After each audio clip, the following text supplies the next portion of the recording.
ഏറ്റവും കൂടുതൽ പേരൻസ് ചോദിക്കുന്ന ഒരു ചോദ്യമാണ് ഇൻഫ്ലുവൻസ അല്ലെങ്കിൽ H1N1. ഇപ്പോൾ റിക്കറൻ്റ് ആയിട്ട് ഇങ്ങനെ ഈ പിള്ളേർക്ക് വൈറൽ ഫീവർ വരുന്നതുകൊണ്ട് ഇത് ഒഴിവാക്കാനായിട്ട് എന്തെങ്കിലും മാർഗ്ഗം ഉണ്ടോ എന്ന്. ഇത് ഒഴിവാക്കാനുള്ള മാർഗ്ഗമാണ് ഇൻഫ്ലുവൻസ വാക്സിനേഷൻ. ഈ ഇൻഫ്ലുവൻസ വാക്സിൻ എന്ന് പറയുന്നത് നോർമലി കുഞ്ഞുങ്ങൾക്കും അഡൽട്ട് ആയിട്ടുള്ള ആൾക്കാർക്കും എടുക്കാം. ഒരു 6 മാസം മുതൽ 60 വയസ്സ് വരെയുള്ള ആർക്ക് വേണമെങ്കിലും എടുക്കാവുന്ന വാക്സിനേഷൻ ആണ്. പക്ഷെ കുഞ്ഞുങ്ങളെ നമ്മൾ പറയുമ്പോൾ ഒരു 6 മന്ത്സ് മുതൽ ഒരു 8 വയസ്സ് വരെയുള്ള കുഞ്ഞുങ്ങളെയാണ് നമ്മൾ വാക്സിനേഷൻ എടുക്കേണ്ട കുഞ്ഞുങ്ങൾ എന്ന് പറയുന്നത്.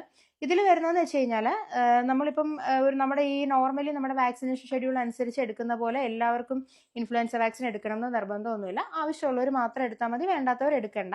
പക്ഷെ എങ്ങനെയുള്ളവർക്ക് എടുക്കണമെന്ന് ചോദിച്ചു കഴിഞ്ഞാൽ റിക്കറൻ്റ് ആയിട്ട് പനി വരുന്ന കുഞ്ഞുങ്ങൾ, ഇപ്പോൾ 1 മാസം 2 തവണ തന്നെ കഫക്കെട്ടും ബുദ്ധിമുട്ടും ആന്റിബയോട്ടിക്സ് ഒക്കെ എടുക്കുന്ന കുഞ്ഞുങ്ങളുണ്ട്. അതുപോലെ തന്നെ തീരെ വയ്യാതെ എപ്പോഴും ഈ അഡ്മിറ്റായി ഇഞ്ചക്ഷൻസ് IV ആന്റിബയോട്ടിക്സ് ഒക്കെ എടുക്കുന്ന കുഞ്ഞുങ്ങളുണ്ട്. അതുപോലെ തന്നെ ഈ ഇൻഹേലർ യൂസ് ചെയ്യുന്ന കുഞ്ഞുങ്ങളുണ്ടല്ലോ, വീട്ടിൽ തന്നെ ഇൻഹേലർ ഉപയോഗിക്കുന്നവർ, ശ്വാസം മുട്ടലുള്ളവർ, അതുപോലെ തന്നെ അഡിനോയിഡിന്റെ ബുദ്ധിമുട്ടുള്ള ആൾക്കാർ, മൂക്കിൽ ദശ വളർന്നിട്ട് അതിന് സ്പ്രേയും മരുന്നുകളൊക്കെ യൂസ് ചെയ്യുന്ന ആൾക്കാർ, ഇങ്ങനെയൊക്കെയുള്ള കുഞ്ഞുങ്ങൾക്ക് ശരിക്കും പറഞ്ഞു കഴിഞ്ഞാൽ ഇൻഫ്ലുവൻസ വാക്സിൻ എടുക്കുന്നത് തന്നെയാണ് നല്ലത്.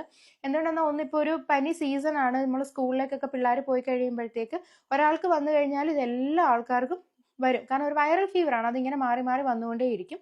അപ്പം ഈ ഇമ്മ്യൂണിറ്റി പവർ കുറവുള്ള ഇതുപോലെ റിക്കറന്റ് ഇൻഫെക്ഷൻ വരുന്ന കുഞ്ഞുങ്ങൾക്ക് ഇത് പെട്ടെന്ന് ബാധിക്കുകയും ചെയ്യും, വീണ്ടും അവർ ഇൻഫെക്റ്റഡ് ആവും. അപ്പം അതുകൊണ്ട് തന്നെ ഏറ്റവും ബെറ്റർ അങ്ങനെയുള്ള കുഞ്ഞുങ്ങൾക്ക് എല്ലാവർക്കും എടുക്കുന്നത് തന്നെയാണ് നല്ലത്.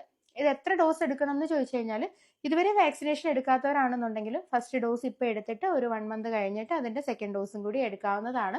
അതല്ല ഇതിന് മുൻപുള്ള വർഷങ്ങളിൽ എടുത്തിട്ടുള്ളവരാണെന്നുണ്ടെങ്കിൽ ഈ വർഷം ഒരു ഡോസ് എടുക്കേണ്ട ആവശ്യമേ ഉള്ളൂ. ഇതെല്ലാ വർഷവും എടുക്കണം. എന്തുകൊണ്ടാന്ന് വെച്ച് കഴിഞ്ഞാൽ ഈ വൈറസിന്റെ വേരിയന്റ് ഇങ്ങനെ മാറിക്കൊണ്ടേയിരിക്കും. കാരണം ഓരോ വർഷം കഴിയും തോറും ഇതിന് കുറെ രൂപാന്തരങ്ങൾ സംഭവിക്കും. അപ്പം നമ്മളിപ്പം ഈ വർഷം എടുത്ത വാക്സിൻ കൊണ്ട് ചിലപ്പോൾ അടുത്ത വർഷം രൂപാന്തരം സംഭവിച്ച വൈറസിനെ പ്രതിരോധിക്കാൻ ചിലപ്പോൾ പറ്റണം എന്നില്ല. അപ്പൊ അതുകൊണ്ട് തന്നെ നമ്മൾ അടുത്ത വർഷവും വീണ്ടും വാക്സിൻ എടുക്കേണ്ടി വരും.